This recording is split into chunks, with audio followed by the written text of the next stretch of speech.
It's a dark and stormy night. You're alone at home, the clock strikes midnight, and the world outside has sunk into tremor-inducing claps of thunder, nestled between eerie silence. Suddenly, your curiosity leads to a podcast episode that promises to unveil the chilling truths behind some of the most terrifying tales ever whispered in the dark corners of history.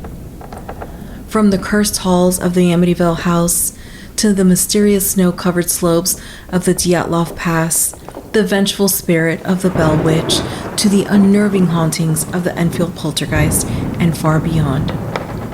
These aren't just stories. They're gateways to the nightmares that have haunted humanity for centuries. Are you brave enough to explore the shadows with me? Dive into a journey where the line between the living and the dead blurs, and discover the horrifying truth behind these infamous legends.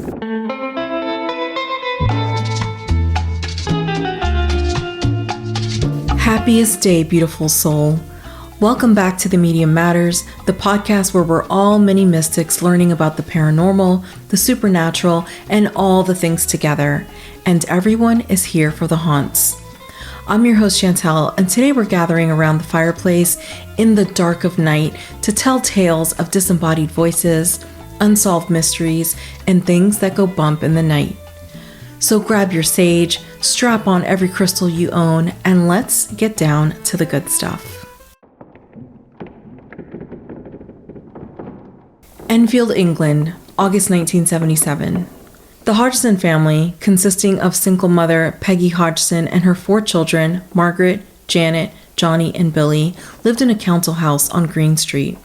Their hauntings began when the Hodgson family started experiencing strange phenomenon in their home without any warning. It started with unexplained knocking sounds and furniture moving on its own.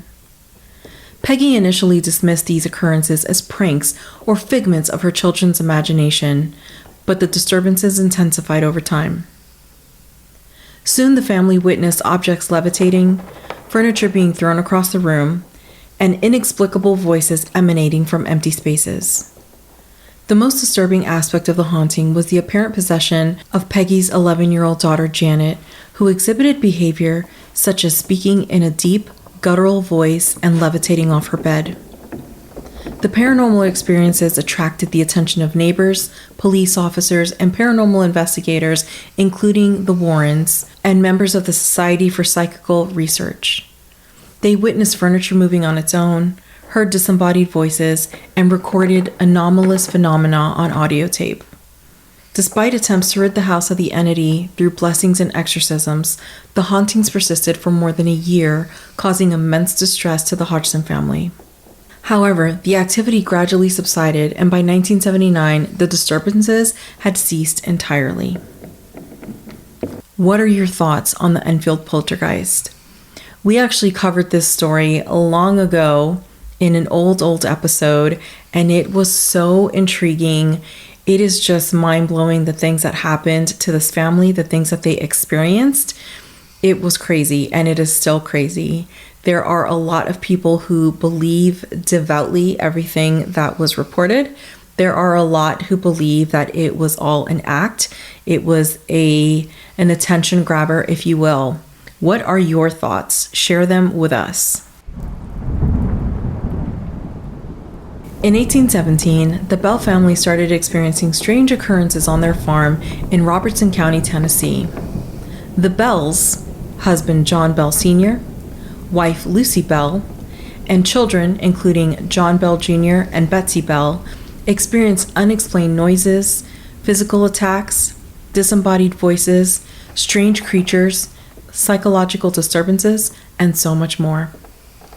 These noises often occurred at night and seemed to come from various parts of the house. Members of the Bell family reported being physically attacked by unseen forces.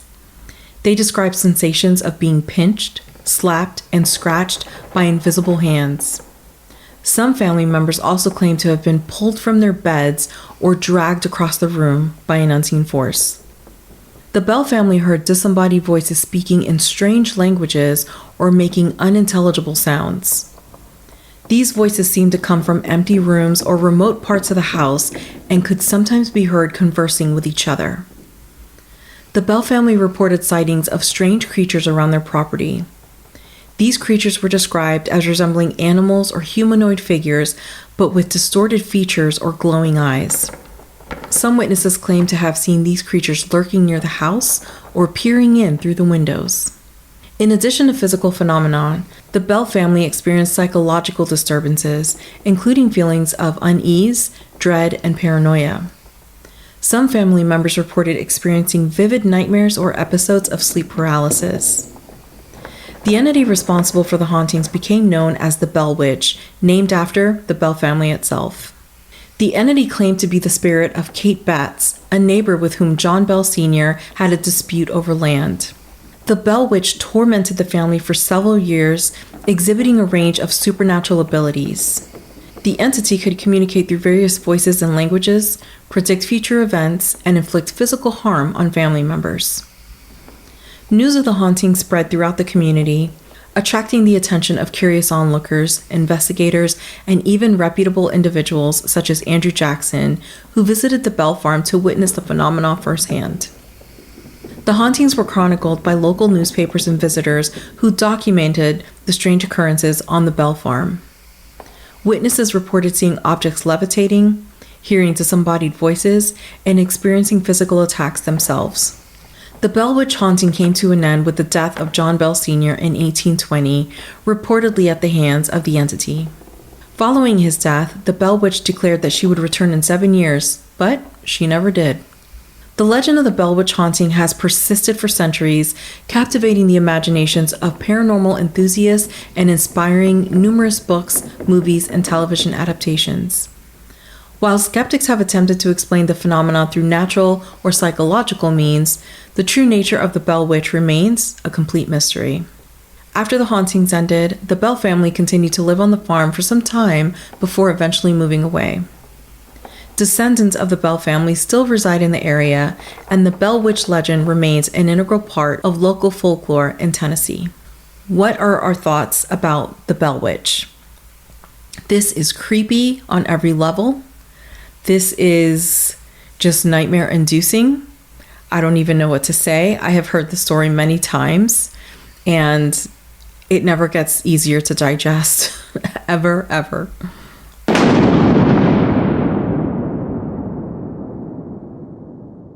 One of the most chilling paranormal experiences on record is the case of the Dyatlov Pass incident, which occurred in the Ural Mountains of Russia in 1959.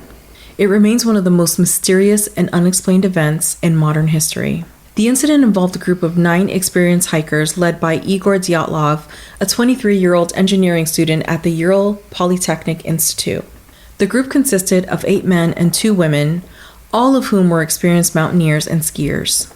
In late January 1959, the group set out on a skiing expedition to reach Otorten, a mountain in the northern Ural Mountains. Their planned route would take them through challenging terrain and extreme weather conditions. After several days of trekking, the group failed to check in as scheduled, causing concern among their families and authorities. A search and rescue operation was launched to locate the missing hikers. On February 26, 1959, searchers discovered the group's abandoned campsite on the slopes of Kholat Syakhl, a mountain in the Ural Range. The tent was found torn open from the inside, with the hikers' belongings scattered all around the site. The scene at the campsite raised numerous questions. The tent showed signs of being cut open from the inside, suggesting that the hikers had fled in a panic. Footprints led away from the tent, some of them barefoot or wearing only socks, indicating that the hikers were not properly dressed for the harsh conditions. As searchers followed the footprints, they made a series of grim discoveries. The bodies of the hikers were found scattered in the surrounding area, some of them in a ravine, others under a makeshift shelter. Autopsies revealed that several of the hikers had died from hypothermia, while others had sustained severe injuries, including fractured skulls and broken ribs. The circumstances surrounding the deaths of the hikers remain shrouded in mystery. Various theories have been proposed to explain the incident, including avalanches, hypothermia-induced psychosis, and even encounters with supernatural entities or military experiments. Soviet authorities conducted an investigation into the incident, but the findings were inconclusive. The case was ultimately closed, and the official cause of death was listed as an unknown compelling force. The Dyatlov Pass incident has captured the public's imagination for decades, inspiring books, documentaries, and theories about what really happened to the hikers on that fateful night. Despite the passage of time, the true explanation for the incident remains elusive, making it one of the most enduring mysteries of the 20th century.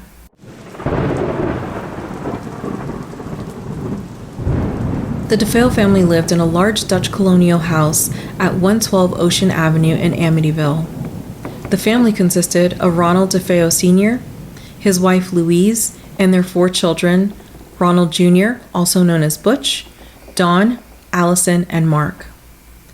On the night of November 13, 1974, 23-year-old Ronald DeFeo Jr. used a .35 caliber rifle to systematically murder his entire family while they slept in their beds. Ronald Jr. shot and killed his parents, Ronald Sr. and Louise, as well as his 2 brothers and 2 sisters. The next day, Ronald Jr. went to work as usual, but when he returned home, he went to a local bar and claimed that his family had been murdered. The police were called to the DeFeo residence, where they discovered the bodies of all 6 family members. During questioning, Ronald initially claimed that the murders were committed by a mob hitman, but his story quickly unraveled under further scrutiny. He eventually confessed to killing his family and was arrested and charged with 6 counts of second-degree murder. Ronald Jr.'s trial began in October 1975, where his defense attorney argued that he was mentally ill and acting under extreme emotional duress at the time of the murders because, as DeFeo claimed, voices in the house compelled him to commit the murders.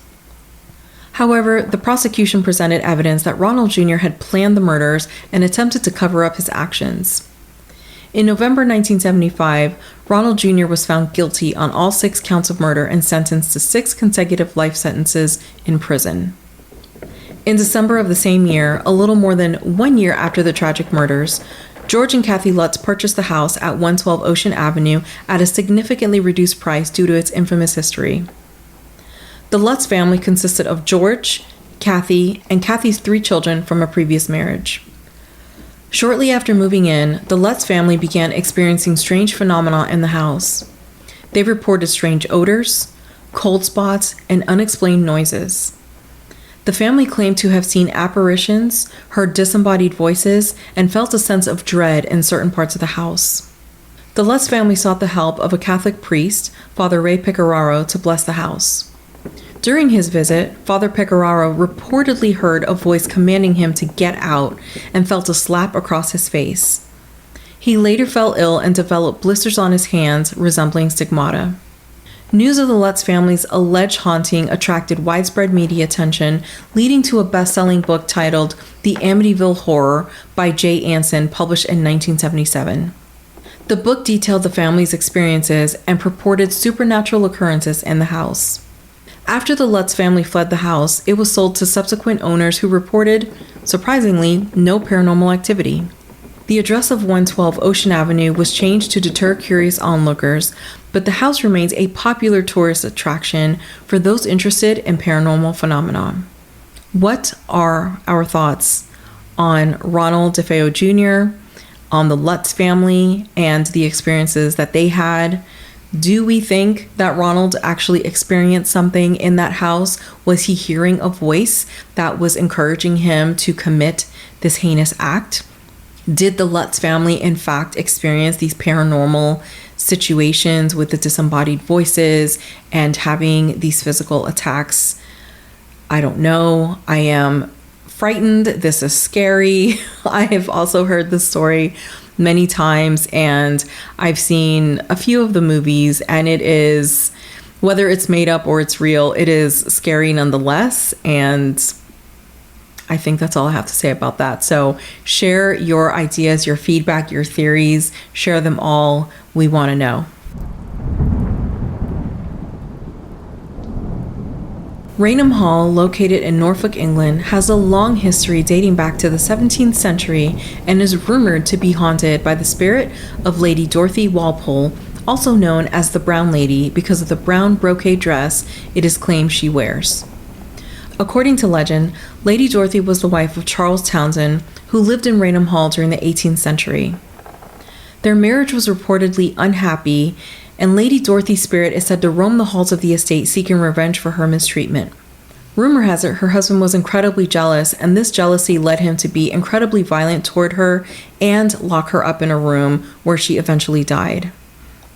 The most famous encounter with the Brown Lady occurred in 1936 when two photographers, Captain Proban and Indre Shira, were taking photographs of the hall for County Life magazine. As they climbed the staircase and prepared to take a photograph, they reportedly saw a ghostly figure descending the stairs. They quickly snapped a photograph, capturing what appears to be the spectral figure of a woman draped in a flowing gown. The image gained widespread attention and has since become one of the most iconic ghost photographs in history. Numerous witnesses have reported seeing the Brown Lady over the years, often describing her as wearing a brown dress and appearing as a misty apparition.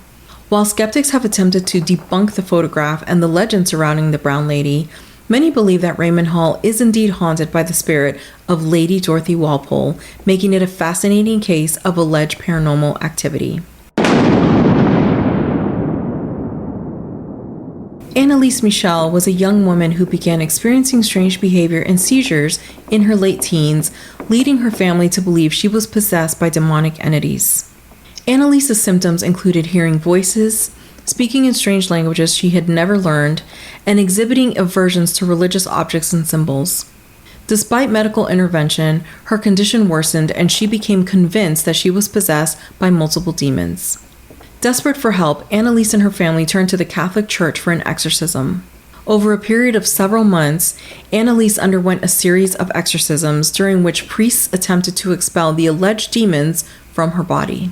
The exorcisms were physically and emotionally grueling, with Annalise reportedly displaying superhuman strength and speaking in demonic voices. She refused to eat and drink, leading to severe malnutrition and dehydration. After months of these reported exorcism attempts, tragically, Annalise's health continued to deteriorate and she passed away in 1976 at the age of 23.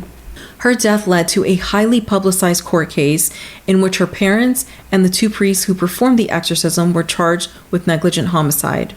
The case sparked widespread debate about the nature of possession and the ethics of exorcism. Some believed that Annalise's experiences were the result of a mental illness and that the exorcisms exacerbated her condition. Others saw her case as evidence of genuine demonic possession. These stories, of course, are condensed versions. They don't include all of the details. So at some point, we will dive into the Annalise Michel story a lot deeper and talk about everything that happened and maybe gain a better understanding of all of the conditions, everything that she went through and her family experienced at that time. I have heard this story as well before several times. If you have seen or heard of the movie called The Exorcism of Emily Rose, that is based off of Annalise's true experience. Tell me your thoughts, share your comments, your feedback, any knowledge that you have about this case, and let's talk about it. It is interesting. I absolutely feel for her, whatever was happening, whether it was truly a possession, whether it was truly a mental illness, it could have been a combination.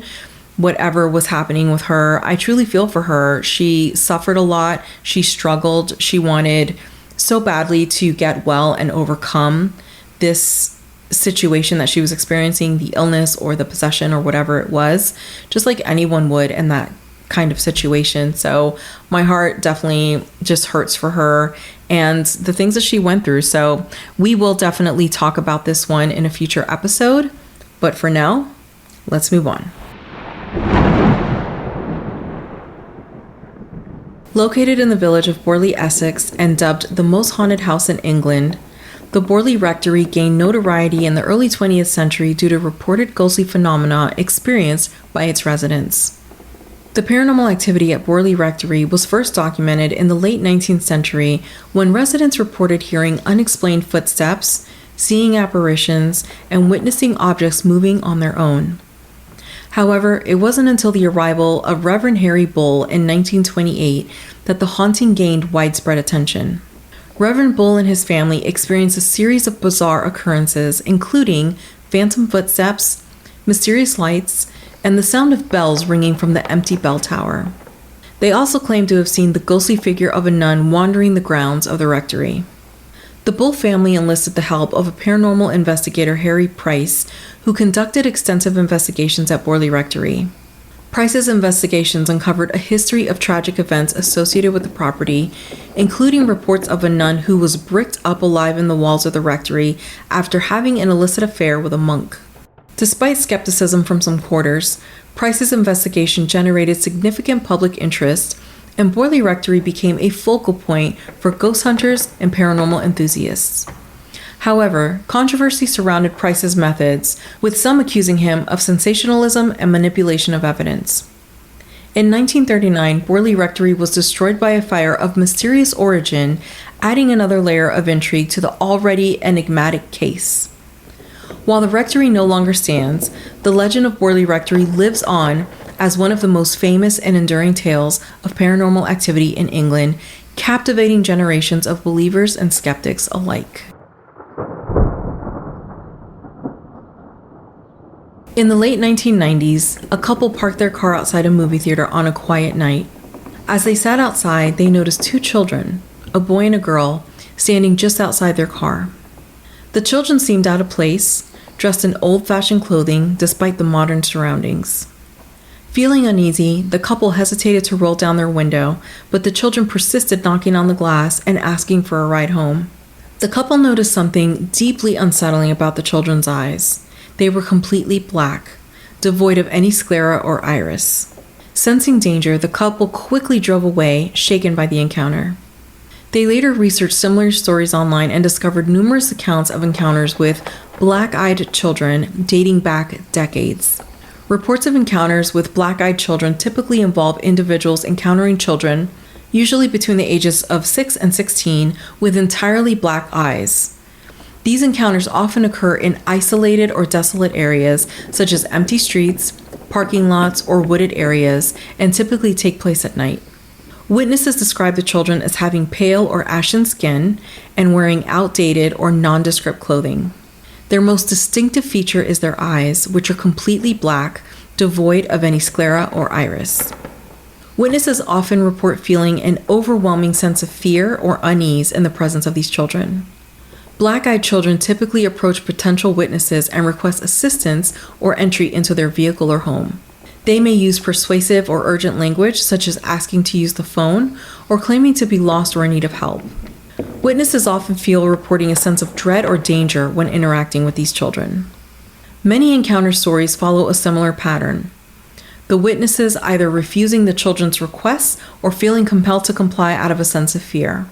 Some witnesses claim to have experienced physical or psychological effects after encountering black-eyed children, such as nausea, headaches, or nightmares. The black-eyed children phenomenon has since gained widespread attention, with reports of encounters continuing to surface all around the world. While skeptics suggest that these encounters may be the result of misidentification or urban legend, believers argue that the consistency of the reports and the profound sense of fear experienced by witnesses lend credibility to the phenomenon. The true nature of the black-eyed children remains a mystery, leaving many to wonder whether they are merely figments of the imagination or something more sinister lurking in the shadows. Listen, I think I'm fearful by nature. I am afraid of everything. I am distant. I keep my distance. I just want no part. You know what I'm saying? So if I'm in my car or I'm in my home and someone comes knocking and things are just not looking right or feeling right, like there's no interaction on my part. There just isn't. I'm sorry. If you're truly in danger, please don't come to me, because I don't think you're going to get any help, because I'm just afraid. This is creepy on like every single level. I heard about black-eyed children. Oh my gosh. It's like almost 10 years ago. I heard about this a long time ago, and I've heard about it a few times here and there, varying stories, but the details are quite similar. Just, like we talked about, where there is this sense of dread, this fear. These kids are wearing clothes that are not of this, of modern time. And it is the whole thing. I can't. I cannot. I would like to know. I don't think I've seen any accounts of anyone who has interacted and provided assistance to black-eyed children and has told their tale or lived to tell the tale. So either they didn't live to tell the tale or they just haven't said it. I haven't done, very hard research on it, but I would love to know. I would love to know. Share your feedback, your questions, your comments, your all the things about the black-eyed children, and let's talk about it. In December 1935, a mysterious aircraft appeared over the English countryside, leading to one of the most perplexing encounters in aviation history. The incident occurred in Hampshire, England, where residents reported seeing an aircraft flying low over the countryside. Witnesses described the plane as a vintage biplane similar to those used during World War I, with no visible markings or insignia.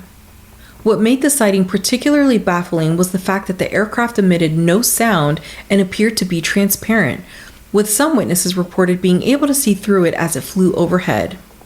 Despite its ghostly appearance, the plane flew with precision, executing maneuvers and banking as if under the control of a very skilled pilot. The Hampshire ghost plane made multiple appearances over the course of several weeks, leaving residents and authorities puzzled. Efforts to identify the aircraft or its pilot proved fruitless, and no wreckage or evidence of its existence has ever been found. Theories abound regarding the identity of the ghostly aircraft, ranging from a time slip or dimensional anomaly to a hallucination or mass hysteria. Skeptics have suggested that the sighting may have been a hoax or misidentification of a conventional aircraft. Nevertheless, the Hampshire ghost plane remains one of the most enigmatic and enduring mysteries in aviation history, captivating the imaginations of paranormal enthusiasts and skeptics alike. If you saw an invisible plane, right?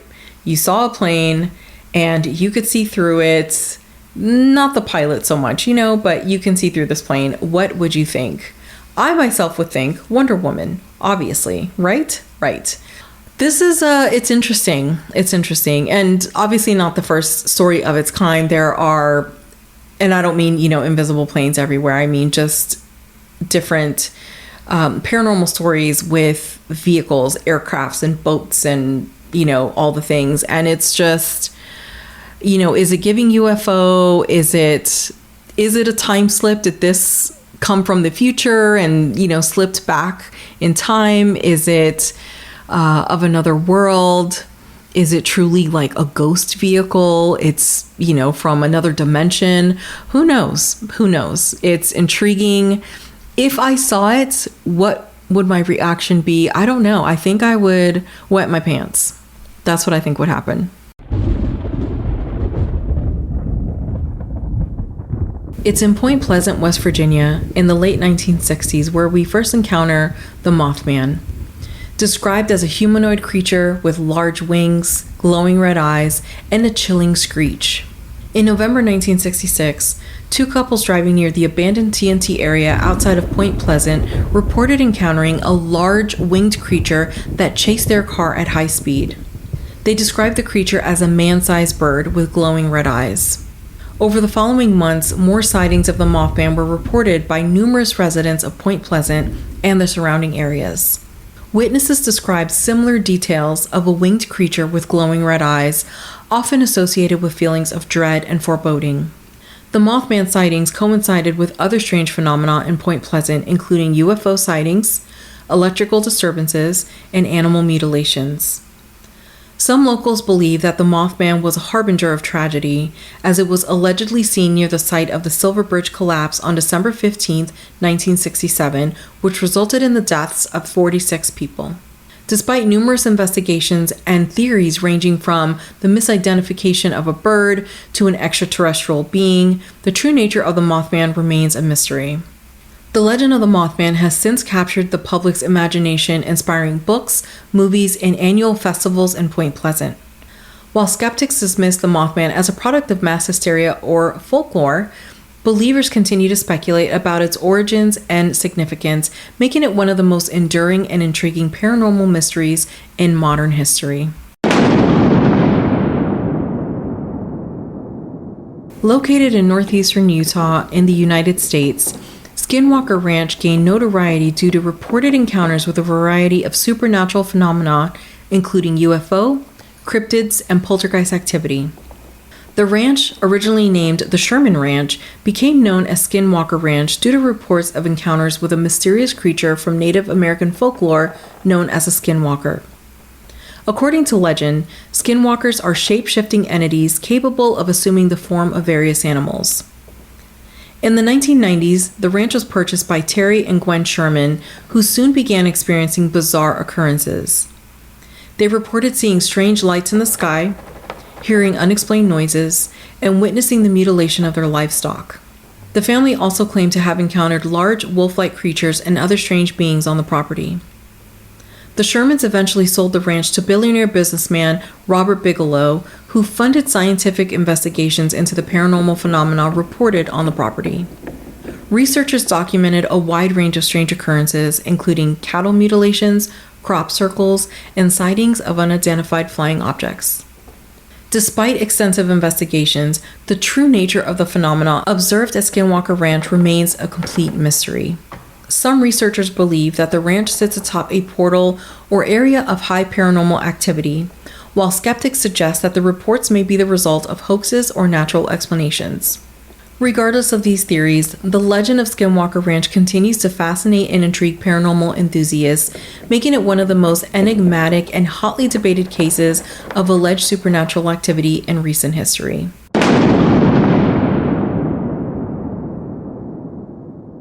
And that brings us to the end of story time. I hope you enjoyed these stories, these condensed little baby versions. We have talked about some of these stories in the past. We can talk about them again. We will talk about some of the others in more detail and depth later down the road. You tell me what you want to hear. I am here for you, my love. If you enjoyed this episode, please follow for more and share it with the ones you like and love, because sharing is caring. Send us your questions on Instagram, Facebook, or via email at hello@themediummatters.com. Head over to themediummatters.com to join our free mailing list and be sure to subscribe to our YouTube channel. With that, I hope you sleep well, oh so well, my friend. See you next time.